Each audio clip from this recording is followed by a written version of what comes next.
Boa noite, meu nome é Anthony. Boa noite, meu nome é Thiago. Você está ouvindo um Inconteudismo. Hoje a gente vai falar sobre a sensação que a gente tem ao jogar, sobre diversos tipos de jogos diferentes e diversas sensações diferentes. Os jogos eles trazem vários tipos de sensações pra gente, principalmente quando o jogo ele é feito com esse objetivo. E muitas vezes o jogo, mesmo não sendo feito com isso, ele consegue trazer esse tipo de sensação. Um exemplo que eu acho que é bem conhecido é o Dark Souls, que ele é um jogo difícil por natureza, ele foi programado para ser assim, e ele tenta trazer a sensação de raiva, de ódio, pelo menos para a maioria dos jogadores que jogam. E muitos jogos também têm outros tipos de sensações que eles gostam de trazer pra gente, tipo, sensação que envolve tristeza, perda. Perda e tristeza estão meio que junto, né? Mas também tem alegria. Comenta um pouquinho, Antônio, o que você acha? Eu, particularmente, acho que também não necessariamente a emoção que o jogo trabalha com os personagens precisa ser a emoção que o jogador sente, sabe? Desenvolva um pouquinho mais sobre isso. Porque, por exemplo, vou dar o exemplo de Celeste, que provavelmente é o jogo que eu mais gostei de jogar, tá ligado? E, tipo assim, tem uma. A emoção que a Madeline sente, na maior parte das vezes, é de, tipo, mais tristeza, sabe? Não só tristeza, ela também sente raiva. Mas, tipo, boa parte é tristeza. E você que tá jogando, eu pelo menos fiquei muito irritado, cara. Porque tem uns pedaços assim que não dá pra passar. Aí, cara, só que isso acaba com, tipo, pelo menos foi a minha experiência. Cada um pode ter uma experiência diferente com o jogo. Mas, pô, eu tinha a parte lá, eu agarrava. Aí eu ficava lá um tempão. Aí eu ficava pistola. Aí eu passava e vinha, tipo, o trecho da história, porque o jogo funciona, tipo, tem a fase e tem um trecho de história. Fase, trecho de história. Aí vinha o trecho de história e, tipo, parecia uma recompensa, sabe? E a dificuldade do jogo no final, a sensação final do jogo quando você termina tudo é muito boa, cara. Um jogo que também mexe muito com isso é o Undertale, né? Que principalmente para quem for fazer a Rota Genocida, eu recomendo que faça depois de fazer a Pacifista, que é a mais certa. E, tipo, quando uma pessoa vai fazer sobre a Rota Genocida, ela tem os desafios de matar todos os seres dali, todos os monstros, e você consegue perceber como é que isso leva uma consequência para aquele mundo, leva uma carga muito pesada. Por exemplo, quando você mata o Papyrus, lá na frente, depois de você ter matado, lá no final do jogo quase, você enfrenta o irmão dele, o Sans. E o Sans, ele é meio que, pelo menos eu percebi como se fosse, o criador do jogo falando com a gente, como se fosse uma quebra de quarta parede. E você consegue ver que o Sans, ele fica decepcionado, fica um pouquinho com raiva. Por isso que ele gera aquela batalha extremamente complicada que eu admito, eu desisti. Eu não consegui passar por ele, de muito difícil. Cara, te falar que, além disso, se tu for fazer a rota genocida no Undertale, você tem que ter um sangue frio danado. Cara, não dá vontade de matar nenhum deles, cara. Eu não consigo ainda. Cara, o Papyrus, cara, quem mata o Papyrus não tem coração. Verdade, o Papyrus é tão gente boa, cara. Sim, cara, não dá não. Pô, eu fico malzão. Eu fui tentar fazer, consegui não, cara. Todos os bichinhos eles têm. Cara, e os cachorrinhos, cara? Como é que o cara mata os cachorrinhos? Nossa, dá muita pena. Sim, cara, é demais. Não dá não, cara. Eu acho isso muito maneiro no Undertale também. Undertale, cara, Undertale é. Essa parada de, tipo, emoções pro jogador Undertale é. Cara, eu acho que ele é, tipo, o auge, porque se você for jogar sem, tipo, sem saber que existem três finais, sabe? Só jogar assim como se fosse a primeira vez e você não sabe nada do jogo. A decisão que você vai fazer no mundo vai acabar refletindo tipo, no que você tá sentindo como jogador, sabe? Eu acho isso muito maneiro. Sim, verdade, cara. E você tá ligado que tem uma continuação de Undertale, né? Só que com outros personagens. Não, não tô ligado não. O nome é Deltarune. Vou ver aqui. É um jogo. É legalzinho, cara. Eu joguei o iniciozinho. A gente começa com o filho daquela cabra do início. Eu esqueci o nome dela. Tauriel? Essa mesmo. A gente começa com o filho dela e a gente vai pra escola. E quando a gente entra na sala de aula, tem aquela professora que é aquela cientista dinossauro. Eu não lembro o nome, vou falar o que bicho é. E ela pede pra gente ir no armário pegar um giz, se eu não me engano. E quando a gente vai, a gente fica preso. E tem uma outra garota com a gente, que acho que o nome dela é Suzy. Que é aquele tipo de pessoa, de aluno que costuma fazer bullying, tá ligado? Uhum. Então, aí a gente meio que fica preso dentro do armário, a gente meio que cai num mundo, sei lá. E a gente descobre que tem uma tal de profecia que a gente tem que cumprir, que nós somos os heróis da profecia, alguma coisa assim. Eu não cheguei a jogar muito não, mas a proposta parece ser bem interessante. Parece ser bem da hora, depois eu vou procurar jogar. Eu não sei se tem na Steam. Deve ter no. Qualquer coisa eu vejo direto no site do desenvolvedor, que eu acho que ele tem um site. Pô, mas um jogo também que... Eu não sei, eu acho que ele não foi feito com o propósito de... Cara, eu realmente não sei se ele foi feito com o propósito de gerar terror ou não, mas o Five Nights at Freddy's, eu acho que é um jogo que ele parece ser simples, mas ele é bem complexo. Principalmente a história no background das pizzarias, porque são mais de uma. E a união dos jogos consegue formar uma história linear e sólida. E vai ter um novo pro PlayStation 5, né? Pô, no PlayStation 5 deve ficar sinistro. Nossa, cara, vai ficar brabo demais. E é um jogo totalmente novo, não é nem remasterização. Caraca, nossa, vai ficar. Brabo demais. Mas você tá ligado sobre a história do FNAF? Cara, mais ou menos. Eu não sou muito ligado no. O jogo não me atrai muito, não. Eu só sei mais de relance, porque já teve, tipo, conta daquela época que fez muito sucesso, sabe? Que meio que explodiu. Cara, basicamente, cada jogo conta uma história individual, mas que é possível ter uma relação entre eles. Eu lembro que no primeiro ou E/O no segundo jogo, que os animatrônicos, eles são crianças que foram mortas por um assassino e foram colocadas dentro das roupas de animatrônicos, e as almas dessas crianças estão assombrando os bichos. E se eu não me engano, o Springtrapper, que é do terceiro jogo, aquele coelhão, ele também é um desses, só que eu lembro que tem uma parte nesse jogo aí que a gente joga uns minigames que tem o Purple Guy. Você lembra dele ou não? Não sou muito ligado no jogo, não. Basicamente, Purple Guy era um mistério no jogo, e quando a gente finaliza as noites no terceiro jogo, a gente meio que controla esse animatrônico. Mas é o coelhão lá, é um coelhão destroçado. Quando a gente controla ele nesse joguinho, a gente meio que mata esse Purple Guy. E futuramente, em alguns outros jogos, em algumas outras pistas, a gente descobre que esse cara ele é o assassino das crianças e que ele também colocou o corpo das crianças dentro dos animatrônicos. É uma coisa bizarra, cara, pra um jogo que superficialmente assim parece simples. Eu acho que foi baseado em um atentado, tipo, não foi exatamente assim, mas acho que foi baseado em um atentado real. Não sabia disso não, cara.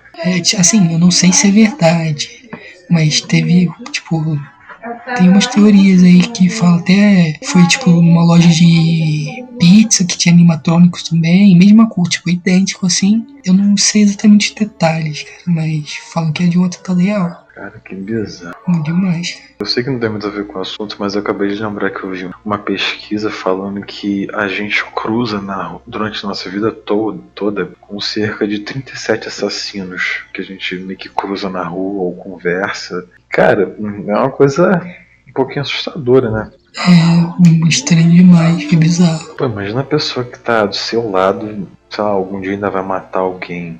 E tipo assim, 37 é a média. Porque com certeza é maior em quem vive em, sei lá, mega metrópole, tá ligado? Tipo, com não sei quantos milhões de pessoas. Né? Caraca. Pesado.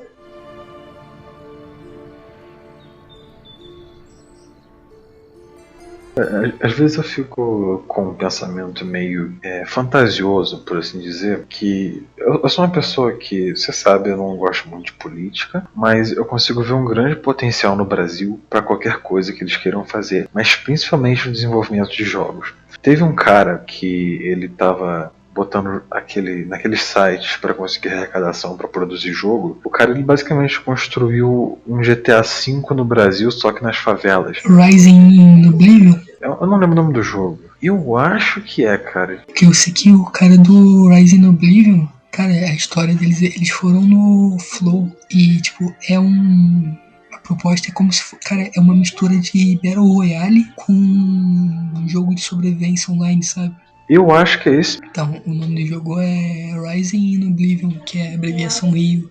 É isso mesmo. Muito maneiro. E tipo, o jogo ficou com um gráfico muito maneiro. sim, bom, se tu ver a história deles, é que eles foram apresentar, pô, não sei, eles foram apresentar em um evento lá, não sei se foi BGS, não sei, ele foi apresentar em um evento famoso que tava lá acontecendo lá, tipo, tipo, lá no Rio, né? Aí o maluco, tipo, russo, olhou o negócio, se interessou. Aí, tipo, foi falar com eles, eles ficaram sabendo inglês, o maluco russo foi procurar alguém que falasse inglês pra conseguir falar com os caras. A Squire do Final Fantasy, esses jogos assim, que, pô, se interessou neles.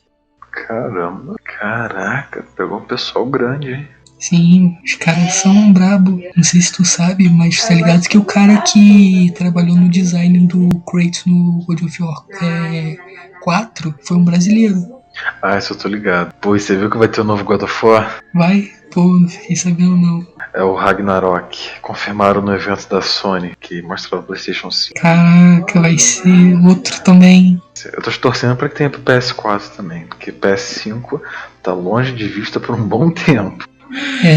Pô, tá caro pra caramba, muito imposto. É, cara, 5.000 contos no PS5. Pô, a moeda daqui já é fraca, o que já atrapalha bastante. Exatamente, cara.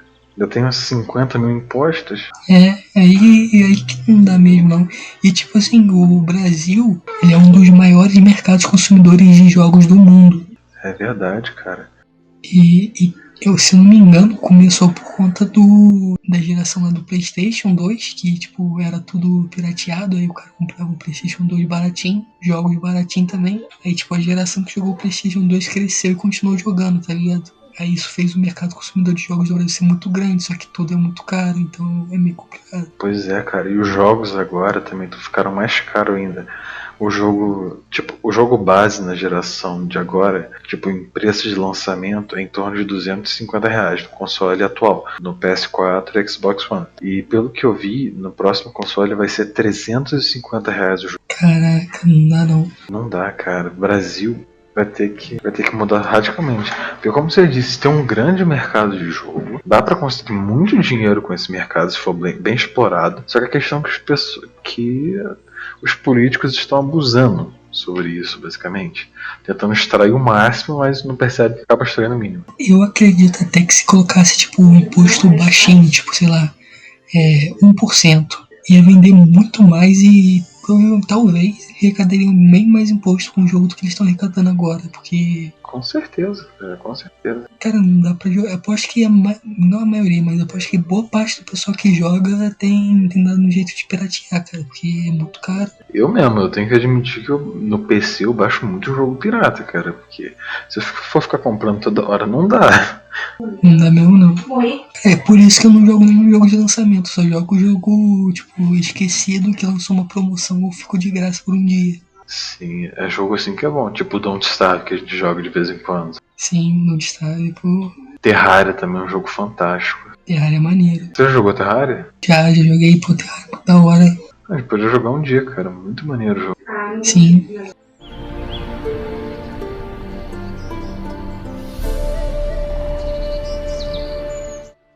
Lembrei aqui, tipo, voltando um pouco mais pro assunto, tá ligado? Tipo, o que The Witcher, sabe, uma parada que eu acho muito legal em The Witcher é que, por exemplo, uma batalha ela pode ser mais difícil ou mais fácil se você se preparou ou não. Eu não sei porque eu nunca me preparei pra batalha em The Witcher. Cara, é porque, tipo, no The Witcher 3, tipo assim, você tem lá aparição. Aí você pode olhar no livro de monstros lá o que é bom contra a aparição. Pô, é bom aquele. Esqueci, eu não lembro o nome de feitiço. É bom aquele feitiço que fica com um símbolozinho no chão, que aumenta muito dano. É bom óleo de aparição, não sei. É tipo, se você prepara tudo isso e vai com o feitiço preparado, cara, é muito fácil matar as aparições. Só que se você vai só na. Não, vou só na espadada aqui vou só apertar Alt espaço aqui e vou lá brigar com o bicho. É muito mais difícil. Cara, verdade. E eu não sei se é porque eu sou burro mesmo, mas eu tento focar em habilidades pra tentar matar os bichos. Por exemplo, se eu for pegar um grifo, eu, sei lá, procuro ele e acho.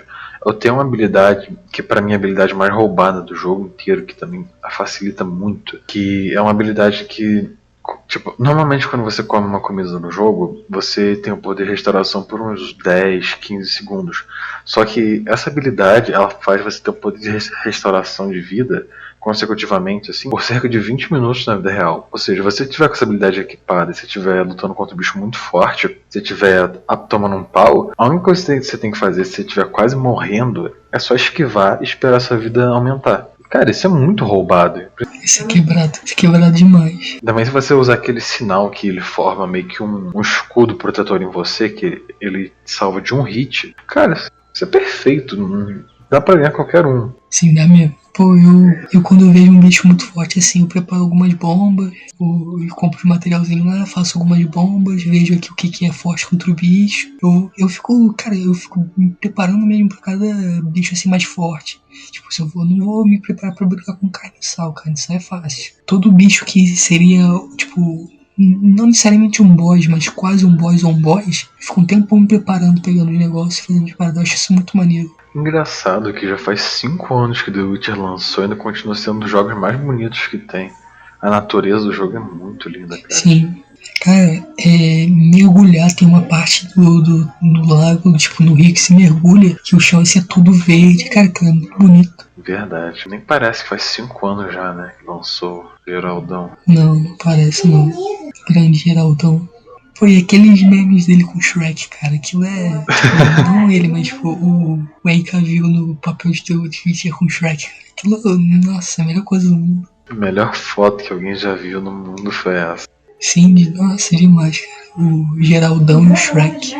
Cara, um jogo que eu acho bem legal também, não é um jogo em si, mas é uma franquia, é a franquia Assassin's Creed, que eu acho, pelo menos, que eu aprendi muito mais história com Assassin's Creed do que com a escola. É uma forma mais divertida de aprender, então não fica aquela coisa maçante de, não, porque Napoleão tomou um... Sim, e é mais imersivo também, né? Principalmente com os novos jogos, principalmente da nova geração, nova que agora vai ficar velha, né? O Assassin's Creed Origins e o Odyssey, a Ubisoft lançou um dia desses, não é que lançou, meio que disponibilizou de graça por um tempo, o Discovery Tour, em que você explora as regiões tanto da Grécia quanto do Egito, e quando você chega a algum ponto histórico, você meio que tem um guia que ele vai, tipo, ele te guia um caminho para onde você tem que ir, e conforme você vai avançando, ele vai te contando histórias do lugar. Por exemplo, quando a gente está explorando o Egito, tem como a gente, no rio Nilo, conforme a gente vai navegando com o barco lá no rio, ele vai explicando a formação geológica, a importância do rio. Na Grécia, quando a gente vai no Templo de Atenas, ele conta a história do templo, a fundação, o material usado para construir. E cara, eu acho que isso dá para ensinar muito história de uma maneira bem divertida, se até na escola, se os professores souberem aproveitar muito bem isso. Sim, cara, pô, ia ser muito da hora aprender isso tudo na escola. Cara, é muita imersão que tá no jogo. Acho que, tipo, uma parada maneira também de jogar assim, que, tipo, na aula de história não tem como você, tipo, se imaginar fazendo parte daquilo no jogo, meio de que, tipo, você tá fazendo parte ali mais ou menos, sabe? É mais imersivo. Ainda mais se for construir o jogo em realidade virtual, meu amigo, vai ficar uma maravilha. Parece que você viveu lá com o Périx lá na Grécia. Vai estar lá cantando um sambazinha. Pô, eu não sabia que... Cara, é doideira. Eu não sabia que o Périx era tão velho assim, não. Uma surpresa cada dia. Pois é, né? O mundo tem cada mistério que a gente nem sabe. Sim. Eu lembro que, falando do Péricles, eu fiz uma montagem Péricles na Grécia quando eu comecei a usar o Photoshop. Deixa eu ver se eu acho aqui mandar aí. Mas foi uma coisa bem de zoeira mesmo. Pra botar no fundo do... Sabe quando a gente tá na chamada da aula e dá pra alterar o fundo? Ah, nossa. Então, nossa, muito bom. eu coloquei aí no chat. Se quiser pode usar também. Caraca, eu vou usar... Nossa, cara, eu vou usar muito. Achei muito bom esse fundo. Mas foi uma coisa simples de fazer, achei muito maneiro. Caraca, nossa, muito da hora. Salvei aqui já. Nossa, próxima aula que tiver, eu vou parar de ligar a câmera só pra usar esse fundo. Não esquece de dar os créditos, hein? Sim, eu vou botar ele no cantinho, Thiago. Cara, um outro jogo também que tem esse negócio de criar imersão com os personagens, principalmente, é o To The Moon. Você conhece? Não, qual é o nome? To The Moon, para a Lua. Conheço não, como que é? Cara, é um jogo basicamente em que nós somos duas pessoas, um homem e uma mulher, que a gente trabalha numa empresa que eles têm uma máquina que consegue entrar no cérebro das pessoas e consegue fazer com que elas meio que realizem o seu último desejo, mesmo elas estando em coma. É como se a gente alterasse as memórias das pessoas para que elas conseguissem realizar seu último desejo, meio que seja na sua própria cabeça. E nisso a gente vai num senhor que já tá de cama, já tá quase morrendo, e a gente tem que vasculhar as memórias dele para descobrir qual que é o desejo dele, o maior desejo de vida. E a gente meio que conhece a história do cara. A gente começa com ele velho, depois vai voltando no tempo até chegar ele novo. Cara, uma história bem emocionante, que dá pra tirar umas boas lágrimas no final. E tem cada música bonitinha, cara, que eu vou te falar, hein. Esse jogo ele tem uma continuação também chamada Find Paradise. É uma outra também que agora não tô me lembrando. Mas nesse Finding Paradise já é um outro senhor que... Eu não terminei a história, então não sei ainda, mas pelo visto é alguma coisa a ver com aviação. Caraca, parece muito maneiro. Eu tava vendo aqui umas imagens também. O jogo parece muito da hora. O jogo é bonitinho, cara. Sim, é bonitinho demais. Pô, esse joguinho assim com esse tipo de história assim, nossa, é bem chorável, cara. Depois bota essa música que eu coloquei o nome dela aí no chat pra você ver. É uma música muito bonita. É basicamente o tema do jogo. Se quiser ouvir agora, eu espero. Ela é bem pequenininha. Caraca, achei bem. Parece, tipo, a maior parte eu achei triste. Só que tem, sei lá, cara. O jogo tem muito desse tipo de musiquinha, porque ele tenta criar uma ambientação que faça ficar comovido com os personagens. É legal, cara. Eu recomendo fortemente você ver esse jogo gameplay no YouTube ou até mesmo baixar, se você quiser. Eu vou jogar assim, cara. Vai ser muito maneiro. Acho que ele tem pra celular também, se eu não me engano. Depois eu vou dar uma olhada.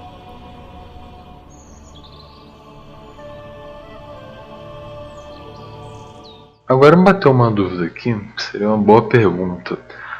Qual foi o jogo que mais te trouxe emoção até hoje? Foi Celeste. Cara, eu me peguei muito, tipo, a história do jogo. E, tipo, uma parada que não é um spoiler pesado que eu vou dar. Que, por exemplo, não é por exemplo, é que, tipo, ela quer chegar ao topo da montanha Celeste. Mas ela não sabe exatamente por quê. E com o tempo, você compra a briga dela. Porque conforme eu fui jogando o jogo, eu falo, cara, eu quero chegar no topo dessa montanha. E só não sei por que mais agora, tipo, porque eu tô jogando o jogo, quero ver o final do jogo. Mas, tipo, pô, eu só vou conseguir ficar em paz se eu chegar no topo dessa montanha logo, sabe? E, tipo, cara, quando eu agarrava numa parte, eu ficava, caraca, eu não vou conseguir chegar na montanha, não vou chegar no topo dessa merda. Vou ficar aqui preso pra sempre, eu sou um péssimo jogador, não tenho dedo pra clicar direito, nossa. Aí eu passava o negócio, era tipo uma emoção, quase chorava de alegria. Cara, pra ter uma ideia, teve uma parte que eu não tava aguentando mais morrer. Eu quase abaixei a dificuldade do jogo, só que o jogo alerta. Se você abaixar a dificuldade, a experiência no final vai ser pior. Aí eu, pô, vou continuar com a dificuldade alta do padrão do jogo. Fui jogando, e aí depois de tipo, cara, pô, aí tipo, fui jogando, mesmo no modo difícil, demorei um tempão. Aí quando eu cheguei no final, cara, não quero dar spoiler, mas tipo, vou dar spoiler, alerta de spoiler aí. Posso falar? Pode, à vontade. Já tá alertado quem tá ouvindo. Não é nada demais o topo da montanha, mas por conta do caminho, tipo, até chegar na montanha, tipo, o topo dela é incrível, sabe? Mas não tem nada, tipo, de especial no topo da montanha. Mas, tipo, sim, é só um topo normal. Tem, tipo, até uma vista maneira que tem como você tirar um print, mas não é nada demais. Mas é muito bom chegar lá no topo, cara. É a jornada, né? O caminho é mais importante que o destino. Sim. E você, cara, qual foi o jogo que você mais se emocionou? Cara, foi o The Last of Us Parte 2. Sei lá, cara, eu acho... Não sei se foi porque eu criei um hype muito grande por esse jogo, ou porque, sei lá, eu gostava dos personagens. E com certeza eu tenho que dar um spoiler do porquê, né? Você já deve saber. Você já viu o jogo, Anthony? Mas pode soltar spoiler. No início do jogo, quando a gente tá explorando as coisas lá e tal, a gente descobre que a Abby pegou o Joel. E tem uma parte triste, muito triste, mas muito triste mesmo, que a Abby mata o Joel na frente da Ellie. Pra mim, cara, esse foi um dos momentos mais tristes do jogo. Mas o momento que que me arrancou uma lágrima de verdade foi quando o Joel tocou o violão pra ele. Cara, aquilo foi de tocar a alma, velho. Porque no primeiro jogo, desde que eles se conheceram e começaram a criar relação entre eles, o Joel prometeu que ia ensinar a Ellie a tocar violão e ele cumpriu a promessa, cara. Até porque durante o jogo a gente vai encontrando alguns violões e a gente vai tocando, cara. E teve uma novidade que adicionaram com... Eu não sei se é modo punitivo, que você meio que, se você morrer, você já era. Tipo, morreu uma vez, é início do jogo de novo. E quando a gente começa o jogo, essa música que o Joel toca pra ele, Future Days, do Pearl Jam, e tipo, ele não toca ela toda. Quando a gente consegue concluir o jogo no modo punitivo, ele toca essa música inteira, de início ao fim, e vai mostrando algumas cenas do jogo. Tipo, tem uma cena que é a cena em que o Joel morre, a outra cena em que a Ellie e a Abby estão lá na briga final. Você tá ligado no final do jogo? Eu posso falar? Tô ligado não, mas se quiser falar, pode falar. Basicamente no final é a cena em que a Ellie tá quase matando a Abby, só que ela acaba desistindo e percebendo que o Lev é pra Abby o que a Ellie foi pro Joel. O jogo, por mais que ele tente tratar do tema de vingança da Ellie contra a Abby por causa do Joel, acaba se tornando uma história de redenção da Ellie, porque quando ela percebe que o Lev é tipo o que ela foi pro Joel, no caso a Abby seria, entre aspas, o Joel, ela acaba rompendo esse ciclo de vingança. Até porque o Joel matou o pai da Abby, a Abby foi atrás de vingança. Isso não gerou nada de bom pra ela. Ela perdeu vários amigos, o cara que ela gostava, o Owen lá. E no final só sobrou ela e o Lev. E da Ellie também. A Ellie perdeu o Jesse, que era aquele cara japinha. E ela basicamente só tá com a Dina, porque o Tommy também parece que não tá muito de bem com a Ellie. Pelo menos na última vez que eles se encontraram. E um detalhe que eu acho interessante é que no final mesmo do jogo, antes dos créditos, a Ellie ela volta pra casa, uma fazenda que ela tava com a Dina, e ela pega o violão que o Joe deu pra ela tenta tocar. Só que como ela tá sem os últimos 2 dedos, porque ela perdeu na luta contra a Abby, que a Abby mordeu o dedo dela, ela percebe que ali o presente que o Joe tinha dado pra ela, que era o violão, aquilo já era uma coisa que ficou no passado, que é uma coisa que é pra se esquecer. Que nem quando ela entregou a foto da Sarah pro Joel. O Joel, meio que naquele momento, ele aceitou o seu passado. E nesse momento em que ela deixa o violão na casa e sai andando, ela faz a mesma coisa com o Joel. Esse jogo ele é muito profundo e é complexo. Caraca, nossa, pô, fiquei emocionado que só de ouvindo a história.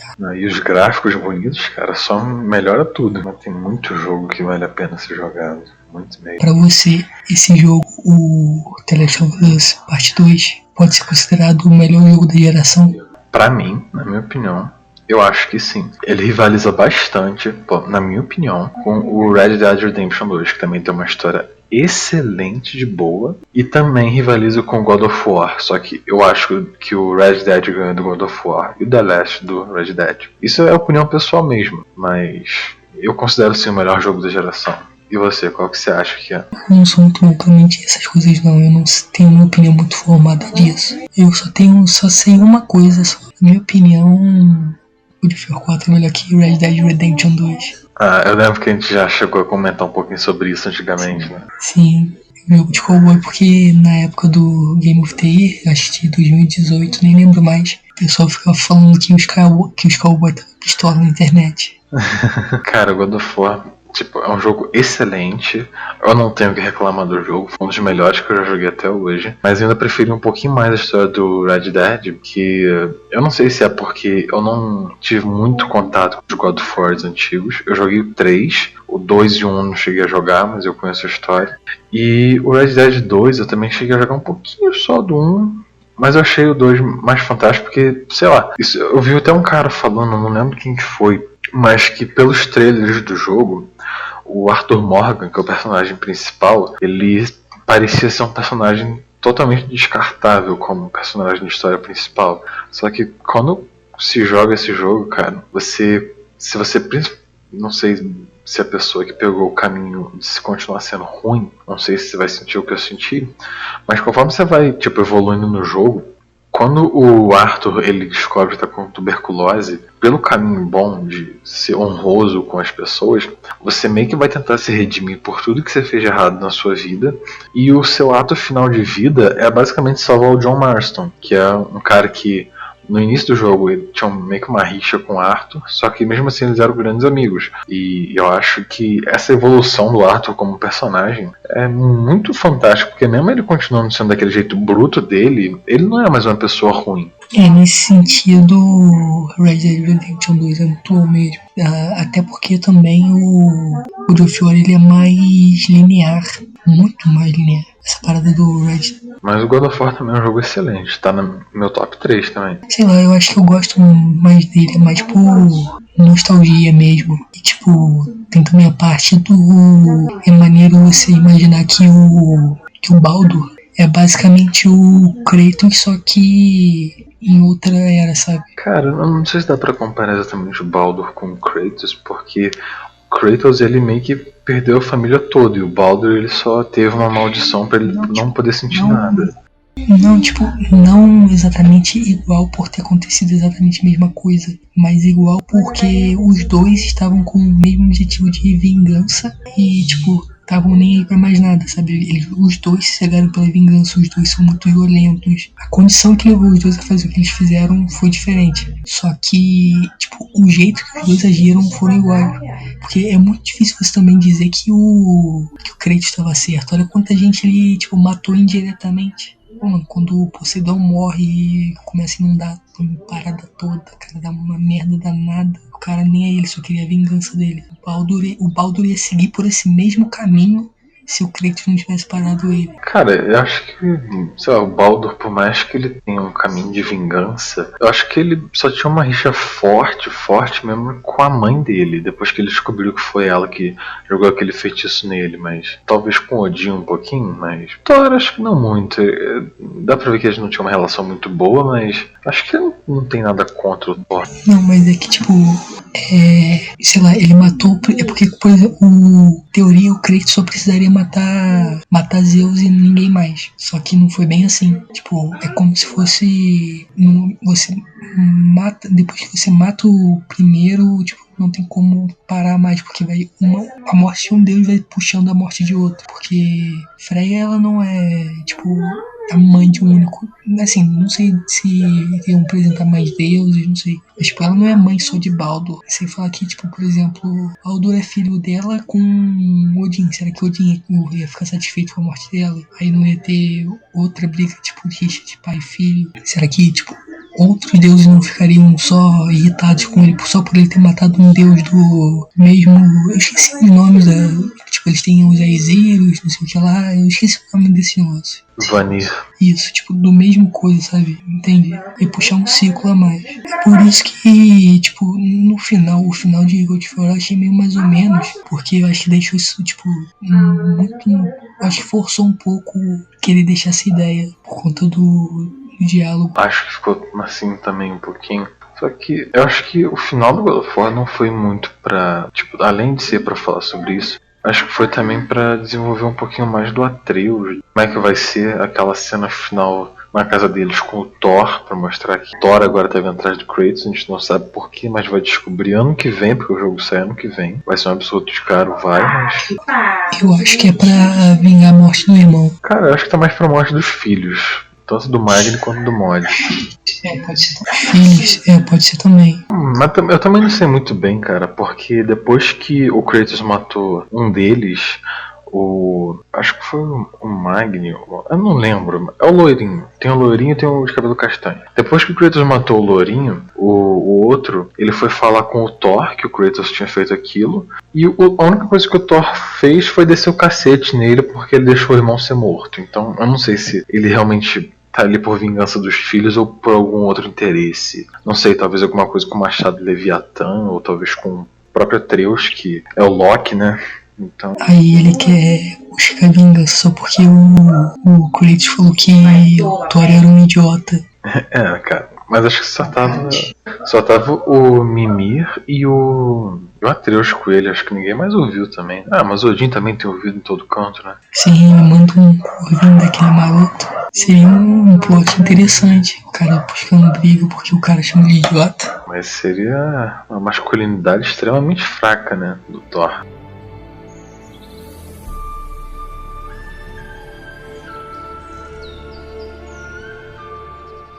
Por agradecer, né, por estar ouvindo aí. Também agradecer o Thiago e tudo mais. E até a próxima. Muito obrigado a todos vocês que ouviram a gente até aqui. Espero que, de alguma forma, vocês tenham gostado da nossa conversa, que tenha te ajudado a passar seu tempo enquanto você lava a louça, enquanto você caminha, ou que você faz alguma atividade diária. E a gente se vê semana que vem.